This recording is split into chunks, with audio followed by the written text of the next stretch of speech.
The smell of sizzling bacon and burnt coffee hung thick in the air that afternoon at Maple Root Diner. Sunlight streamed through the dusty blinds, striping the cracked leather booths in golden bars. It was one of those sleepy weekday afternoons when time seemed to slow, until the door slammed open so hard the chime nearly tore off. 3 men swaggered in, the kind that carried trouble like a shadow. The largest one, a scar across his cheek, and a smirk too cruel to be called human, scanned the diner before his eyes landed on the young waitress wiping down a counter. "Service Btch." He barked, loud enough for every customer to hear. The chatter died. Forks froze midair. The girl flinched. If you believe in kindness, courage, and second chances, take a moment to like, comment, share, and subscribe to Kindness Journal, because stories like this one remind us that humanity still has heroes in unexpected places. Her name was Clara Monroe, 24 years old, a single mother trying to rebuild her life after the kind of heartbreak that breaks people for good. Her hands trembled slightly as she picked up her notepad, forcing a smile that didn't reach her eyes. She'd seen men like them before. The kind who thought the world owed them respect, but had never earned an ounce of it. The diner was small, family-run, her only job since moving to town after leaving her ex. Rent was late, her car was dying, and her daughter was starting school next week with second-hand shoes that didn't quite fit. She needed this job, no matter what came through that door.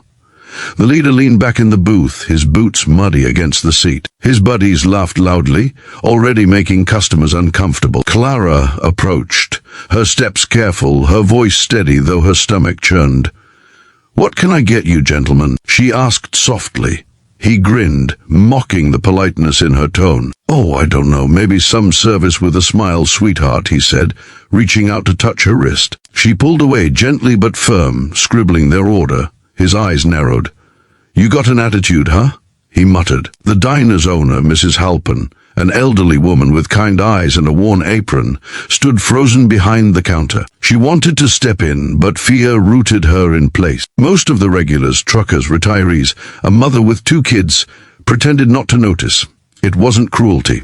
It was survival. People had learned not to get involved. Clara served their food with practiced calm, ignoring the crude comments and laughter. Each word cut a little deeper, every taunt a reminder of the helplessness she thought she'd left behind. They knocked over ketchup bottles, left greasy handprints on her apron, called her names that made her cheeks burn. She swallowed every ounce of pride and focused on breathing, on getting through the shift, on making it home to her little girl. Then things escalated.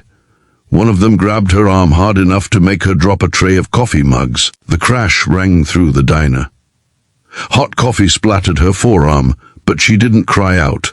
The leader stood, towering over her. "Now look what you did," he sneered. "You gonna clean that up? Or are you too busy playing the victim?"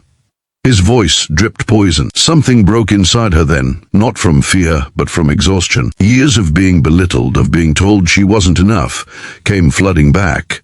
She knelt to pick up the shards, her hands shaking. A small cut opened across her palm, blood mingling with the spilled coffee.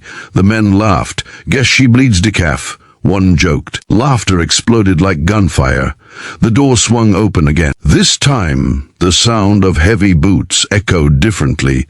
Steady, slow, unhurried. 4 bikers walked in, their jackets worn, their faces rugged but calm. The emblem on their vests read Iron Faith Riders. They didn't look like heroes, but the room's energy shifted instantly. Conversations hushed. Even the thugs quieted uncertain. The tallest biker, with silver streaks in his beard and eyes like steel, took in the scene in one glance. Clara on the floor, blood on her hand, 3 men smirking by a booth. He didn't ask questions. He simply said, "That's enough." His voice was deep, steady, the kind that didn't need to shout to command respect. The leader of the thugs turned, scoffing. "Mind your business, old man." The biker stepped closer, his boots heavy on the tile. "This is my business." The diner went silent again. Clara froze, terrified this would turn into violence. But the biker didn't raise a fist. He simply stood there, broad as a wall, unflinching. His companions fanned out quietly, surrounding the booth without a word. One of them, younger, tattoos peeking from his sleeves, picked up the napkin dispenser Clara had dropped and set it back on the table gently. "You okay, ma'am?" he asked softly. His tone was polite, protective. She nodded, tears finally breaking loose. The thug leader smirked, trying to hide his unease. "What, you her bodyguards now?" The older biker took a slow breath. "We don't like seeing people treated like trash," he said calmly. "Now you boys can apologize and leave, or you can find out what respect feels like the hard way." The silence that followed was sharp enough to cut through stone.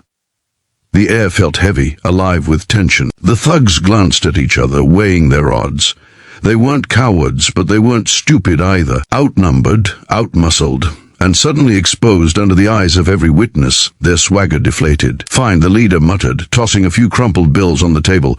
"This dump ain't worth it anyway." They stormed out, the door slamming behind them. The chime rang weakly, like an exhale of relief. Clara sank into a chair, tears spilling freely now. Her hands shook so hard she couldn't even wipe them away. Mrs. Halpern hurried over, wrapping her arms around her. "You're safe now, honey. You're safe."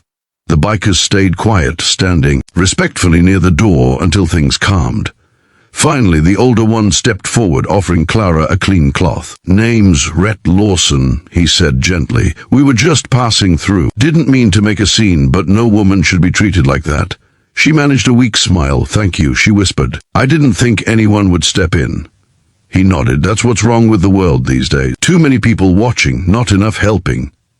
His words hit deep, not just for Clara, but for everyone in that diner. Over the next hour, the tension melted into warmth. Rhett and his crew stayed for coffee, which Clara insisted was on the house, though Rhett paid anyway, leaving a $100 tip. They learned about her daughter Lilia, about how she worked double shifts to keep food on the table. Rhett listened quietly, the way people do when they've known their own share of pain. Before leaving, he said, "You got people now, Clara. If anyone gives you trouble again, you call this number." He handed her a card with the Iron Faith Riders emblem. She tucked it into her apron pocket, tears glistening in her eyes again. That night, after closing, Clara sat in her small apartment, the card still in her hand. Lilia was asleep in the next room, clutching her stuffed rabbit. The memory of the day replayed in her mind, the cruelty, the fear, and then the strangers who stood up for her when no one else did. She wept quietly, not from sadness, but from something far rarer, gratitude. For the first time in years, she didn't feel alone. The next morning, news of the incident spread around town. Someone had filmed part of it, and by evening the video was online. The caption read, "Bikers save Waitress from harassment. Humanity isn't dead yet." Thousands watched, shared, and commented. People came to the diner, leaving kind words and tips. Strangers mailed letters of support. The town that once turned its head now stood behind her. Weeks later, the Iron Faith Riders returned. Rhett handed Clara an envelope, a fund the group had raised to help her fix her car and pay rent. "You deserve a little peace," he said simply. She broke down again, overwhelmed by kindness she hadn't known existed. "I don't know how to thank you," she said through tears. Rhett smiled softly. "Just keep going, and maybe, when you see someone else struggling, you'll do the same." That's how kindness survives. The months rolled on, and Clara transformed.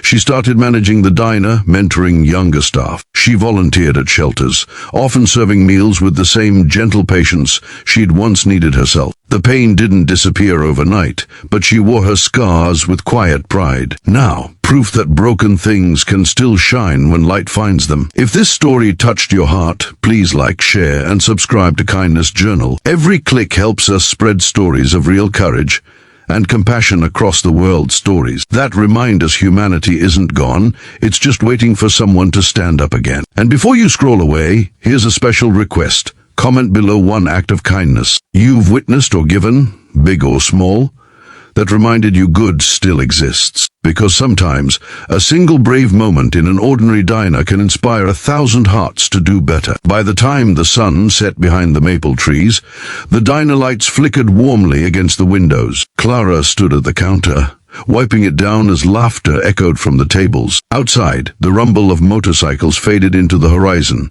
a sound not of menace, but of quiet guardianship. And for the first time in a long time, she whispered a small prayer of thanks. Not just for being saved, but for being seen.